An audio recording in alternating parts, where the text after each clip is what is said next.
Hey, what's up, my friends? Jason Woodland here with episode number 21 of Always the Journey TV, where we meet with people who have a deep passion for their work.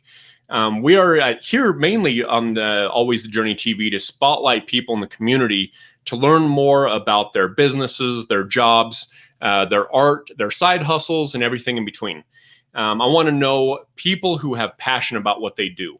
And I sincerely appreciate you spending the time to watch these interviews. Like I said, this is interview number 21. So we're moving right along and we're having a great time talking to all kinds of friends around the community. And today's small business shout out is the Morgan County News, bringing the community together with the written word. It's actually a newspaper still. I know there's still a good handful of newspapers out there, but it is becoming less and less. And so shout out to Morgan County News. Today, I've got a very dear friend that I'm going to be introducing here in just a quick moment.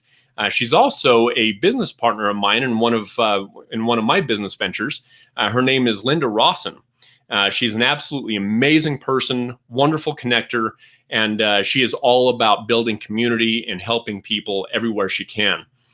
So Linda Rawson is a technology entrepreneur, author, inventor, and C-level executive. And since 2006, she has owned and operated DynaGrace Enterprises, a woman-owned small business in rural Morgan, Utah. DynaGrace Enterprises is family-owned and has done many millions of dollars of federal government contracts. Linda was born in a small farming community in Morgan, Utah. She was raised by a single mother who never went to college and did not have any dreams of owning her own business. Linda broke that mold and became a success in the business world. She started as a software engineer back in the 80s. That is not very typical for a woman in Utah, she says, but she has exceeded expectations and never let various challenges and obstacles associated with being a woman impede her path to success. And if you know Linda, you know she's a hardcore go-getter, and she's absolutely amazing at what she does. Her background as a software engineer, combined with her corporate executive experience, merges the technical and the business world. DynaGrace Enterprises provides innovative information technology, system integration, cybersecurity, and writing services to government and commercial clients. Linda is the author of several books, innovative information technology. She's notable for her book titled "The Minority and Women-Owned Small Business Guide to Government Contracts." I've got a copy of it here. I was actually going to show it off and forgot to grab it. She's also written a book on grief. And then for children, she wrote coloring books on weather science. And I've seen it. I've actually got a copy of that one as well. It's awesome. And a fully illustrated children's book on blockchain. And I actually have a copy of that one as well. So last year, she graduated from the Goldman Sachs 10,000 Small Businesses training and received an award for Davis Morgan Business of the Year. She finds balance in her life by being very close with her family. I'm ultra excited to introduce my dear friend and one of my business partners, Linda Rawson. What's happening? Hey, Jason. It's so good to see you. Thanks. I feel like it's been forever, and technically it has been forever. It has been a very long time. I see you occasionally, online, but it just isn't the same. Yeah, it's not the same with this whole 2020 experience and being separated from everybody. But I'm so glad to see you again, almost in the flesh, but in digital flesh. Let's say that. And how awesome that you asked me to be on your show. I'm completely honored. Well, thank you. It's a pleasure having you. Not only have you been a dear friend, but of course, being able to work with you, writing our children's book, Toshi to the Moon, was such a fun experience. Yeah, that was a blast. Yeah, we need to write another one. That was too much fun. I totally agree. And but we've got to do it when we can actually sit down at the fun coffee shops and what is it, a Cucina restaurant up in the avenues? That was a great restaurant. Yes, and that's where we spent so much time, eating desserts and drinking tea and having all that fun stuff. So, gosh, so Linda, I want to shine a light on your business, DynaGrace Enterprises. I want to learn about what your overall inspiration was to start that all to begin with. Can you share that with us? I can. And I always tell this story. I never intended to be an entrepreneur. I wrote software and I was sitting in a cube and never, never dreamed of owning my own business. I was fine to just work until I retire and go from there. And one day I got a call from a blast from my past, and he said he had some subcontracting work for a government prime contractor at NASA. And I wasn't sure about that. And he said, but here's the caveat. You have to quit your W-2 job and you have to start your own business. You're going to have to be an LLC. And at the time I was divorced and I had 3 kids in high school, and I thought about what was I going to do about health insurance? What would I do about taking care of these kids? I'd always been the breadwinner. So it was a big decision to make. And I took the weekend and thought about it. And I always tell people, what is the worst thing that could happen? Yeah. What is the worst thing? And if you can answer that, with something that's above death, then, you should go for it. Because you've got, you can always make up time and figure it out from there. And, my kids never experienced hard times. I felt like I had IT skills. I would get another job if it failed. And my kids had always had everything they needed and wanted. And it might not be a bad thing for them to experience, some hard times. Yeah. So, but everything worked out. And here I am, many, many years later. I love that. So, yeah, and it's interesting when, hard times are actually extremely imperative for the growth as being a human being, all to begin with, but it's also imperative as the growth of an entrepreneur, because hard times create strong people. Yes, for sure. Yep, absolutely. So, and you're definitely one of the strongest people I know in entrepreneurship, hands down. I mean, you've been there, you've done that. I always tell people, if you're going to take advice from someone, make sure you're taking it from someone who's either done what you're trying to do or is doing what you're trying to do. Yes. And you're the epitome of that. So awesome. So Linda, can you tell us more specifically about your actual business? Like, what does your business do? I have struggled with so many years to explain what my business does. And the reality that happened to me was because I am a woman and I was able to prove gender discrimination, I used every check mark and I got a government designation that allowed me to get sole source, what's called sole source or directed awards at my business because of those check marks. So because of my relationships that I had, people came looking for those check marks to be able to get work set aside for them. So over the years, DynaGrace has done staff augmentation, IT staff augmentation, similar to what Kate does, Mm-hmm. And we've done construction, and we've done industrial automation. We've done software. I feel like I almost want to say you name it, and we've done it. We've done embedded hardware, and all because of the ability to make it easy for the government to get to my company. Okay, interesting. So, and you wrote a book about it as well. Can you tell us a little bit more about the book and what kind of information someone could learn from reading your book? Well, a lot of times in a business, someone's looking for a different vertical. So they're doing well in this one arena, and they want to add something that, in case this one, eggs in a basket, for instance, in case this one egg cracks, they've got another egg to use, right?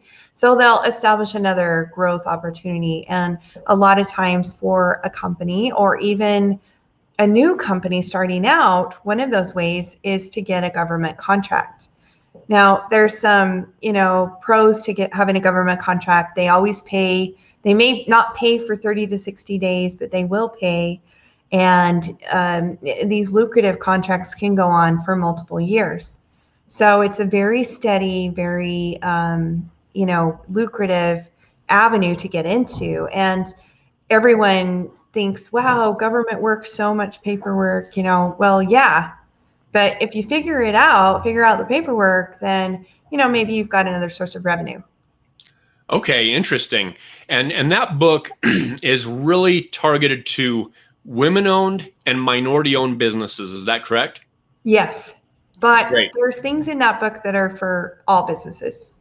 Yeah, definitely. I read when you first gave that to me. I don't even know how long ago, but I read that, and it was a really fascinating book. For the viewers of this show, can you explain what percentage of a business has to be owned by a woman or a minority to be considered a women-owned or minority-owned business? 51%.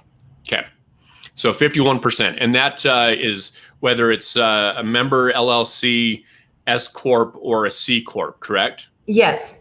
Yes, all of the above. Now, recently, the woman-owned has been designated an official certification by the SBA, and because it used to be self-certification, and a lot of male-owned companies would put the ownership in the woman's name, even though she may work at home and not even have a part of that business. So that is not happening any longer, and they have to prove that they're not a figurehead of that business, that they are actually in the day-to-day running of that business.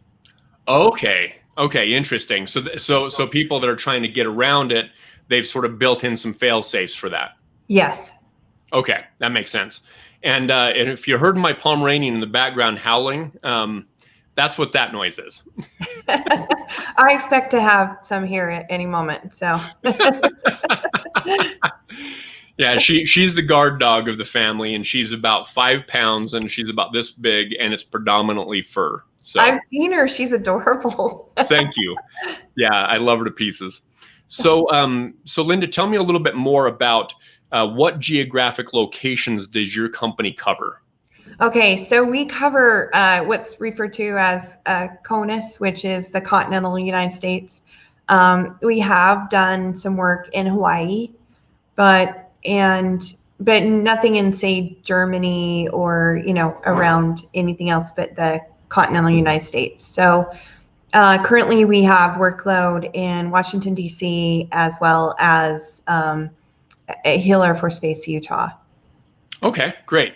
So you'd say that the bulk of it at this moment is Hill Air Force Base in Washington, D.C., but you can handle anything from New York to California, Hawaii, Alaska, correct? Yes, and we have. So. All right, nice. That's perfect. So now I would like to say that in the last year, we have successfully obtained the GSA mass schedule, which predominantly we've had services in the past. Now we also have products. The government can order products from us. Oh, interesting. Okay. All right, cool. So not only are you a woman-owned business, but you help people who are women-owned and minority-owned businesses navigate how to get government contracts for their business. Yes, I do some consulting on the side for that. Perfect. Okay, so if someone's watching this and they say, well, dang, I'm either a minority-owned or a woman-owned business, but I need to learn how to navigate the world of government contracting, they can contract you to help them walk through that process to first identify what kind of government contracts they might be able to qualify for. And then you also help them step by step through the paperwork process. Is that correct? Yes. And so pretty much I find that I help them with determining their competitive advantage, like who in the government buys what they sell. And it even maybe goes a little further back into categorizing what they sell. They can sell so many things to the government. What would the government buy? But the reality is the government is one of the largest procurers in the world. Yeah. Chances are they're going to buy what you sell, but it's who to talk to make those relationships to get them to buy it. Interesting. So, and from what you said a little bit earlier, they can you can work with anything from construction and product. There's a multitude of different things. And you're saying also that some of these businesses that may have been in business for years, they might not even know that the government could become a customer of theirs. Yes. Okay. Interesting. Off the top of your head, is there a particular period of time that a business has to be in business before they can go after government contracts? No. However, if you were to get the socioeconomic set-aside status, like for instance I had, Okay. and still have, it is better if you're in business for 2 years. Okay, cool. So that's going to be more of the sweet spot, is the 2 years or more, but it's still possible to get some things under 2 years. Is that what you're saying? Yes. Yeah. Okay. Especially, there's a couple of, small purchases, like they're called micro purchases or simplified acquisitions that, there's, if you know someone, you can easily get one of those. Oh, interesting. Okay, cool. Well, that's very, very good to know, and I think that a lot of people will appreciate understanding that that part of the puzzle, so to speak. Yeah. Cool. So, someone watching this interview, who would you say your perfect client looks like? So, if someone were to say, "Gosh, I could work with Linda," or for them to refer somebody to you, who does that person look like, or organization? Okay, well, I'm always looking. I haven't ever done state government work, so I'm always looking for federal government work. And Okay. there is some big contracts coming up that people want to get involved or figure out what's going on, to be able to compete. The other side of it is I do the occasional consulting gig where if they really want some help to figure out how to talk government lingo or get started or get registered or get all their, so they could start marketing to the government, I'm more than happy to help in that arena too.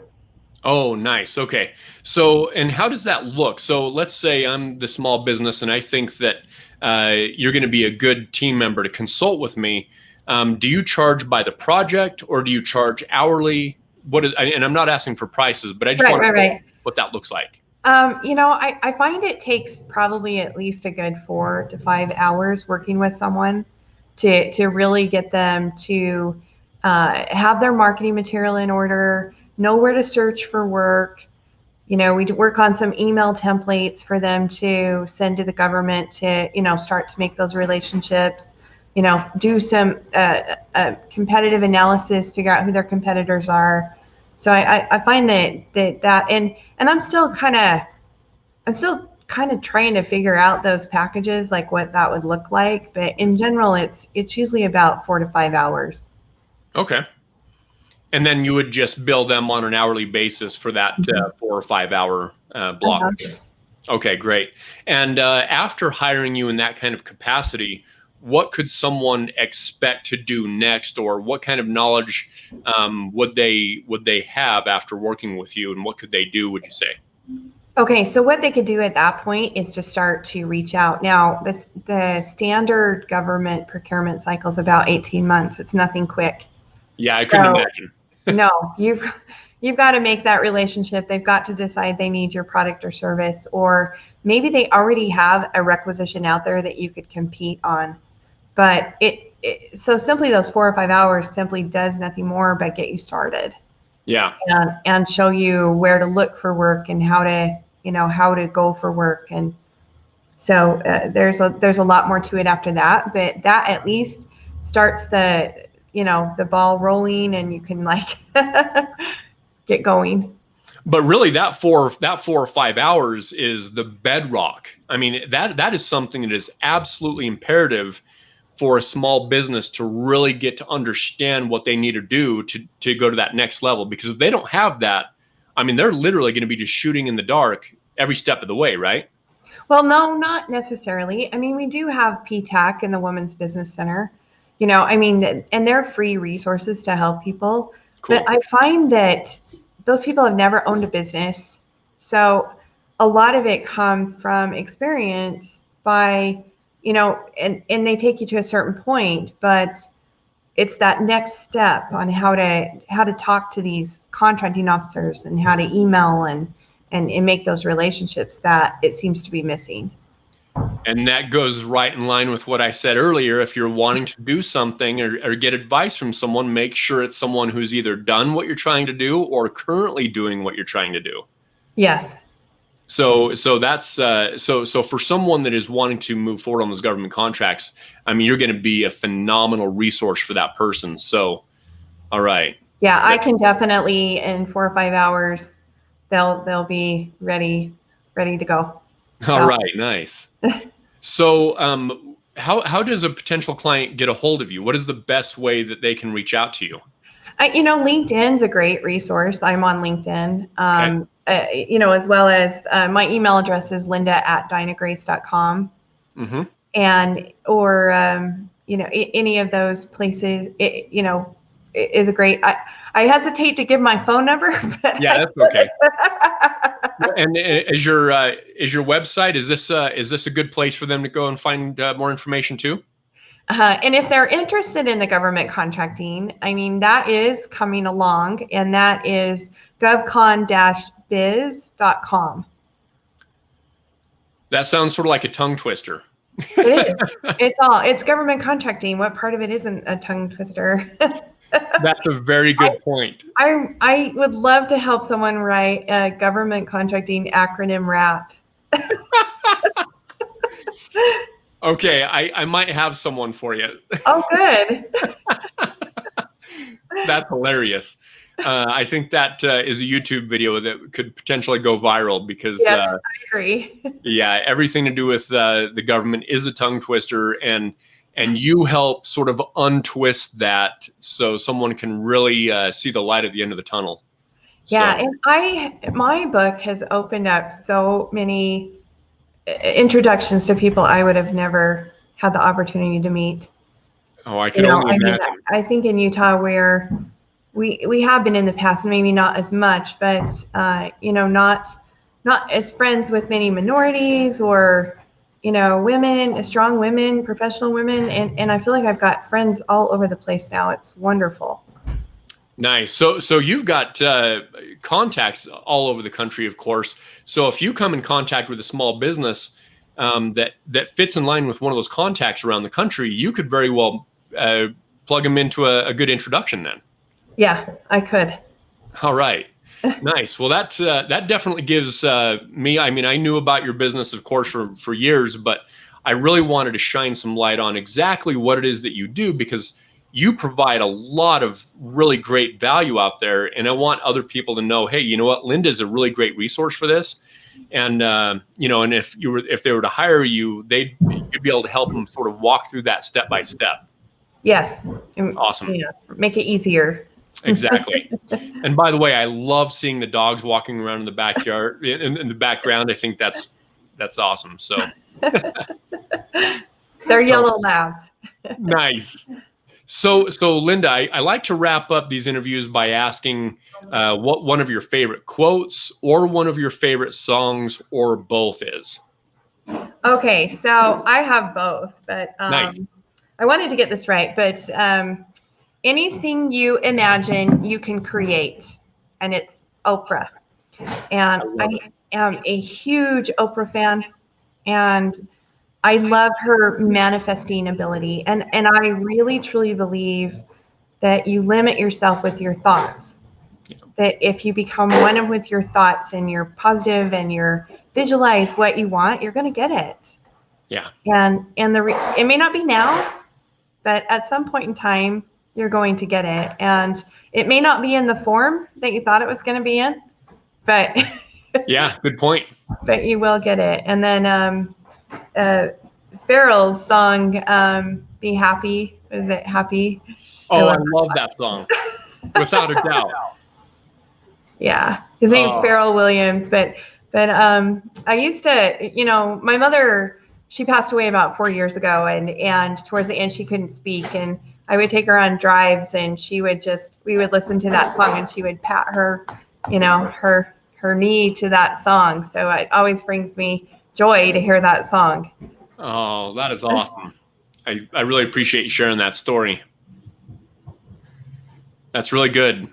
So Linda, I sincerely appreciate you coming on the show today and teaching us more about your business. Yeah, of course. Awesome. So if you don't mind, I'm going to put you in the green room for just a few moments while I wrap up the show. Is that cool with you? Well, let me just say that Yeah. that you are such a rock star and that I admire you so much. You're Well, one of my favorite people. And it's just an honor to be here and to speak with you today. So wow, I sincerely appreciate hearing that. I'm humbled. Thank you so much. yeah, thank you. Yeah, it's an honor to be your friend and business partner with Toshi to the Moon. Yeah, for sure. Awesome. And Bitcoin is up right now, so that's a positive thing. It is. It's up, and I sold already, but All is well. But Linda, yes, I thank you so much for your kind words. It's a pleasure knowing you and having you on the show, and I look forward to many, many more years of our friendship. oh yeah, me too. All right, Awesome. thank you. You're very welcome. Hang tight just a sec. So there you have it, my friends. Linda Rawson, she is a total rock star. Be sure to reach out to her on LinkedIn, like she mentioned. She's at Linda Rawson. And of course, you can see her there at dynagrace.com. And she is all over social media as well. And within the body of this YouTube channel, I'm going to have all of her social media channels so you can reach out to her and connect with her on social media. And again, thank you very much for joining us on Always the Journey TV. It's a sincere pleasure having you watch these interviews and being able to learn about people's businesses, art, hustles, and jobs, and so forth. So anyway, I wish you a magnificent and wonderful rest of your day, and we'll see you again soon. Take care.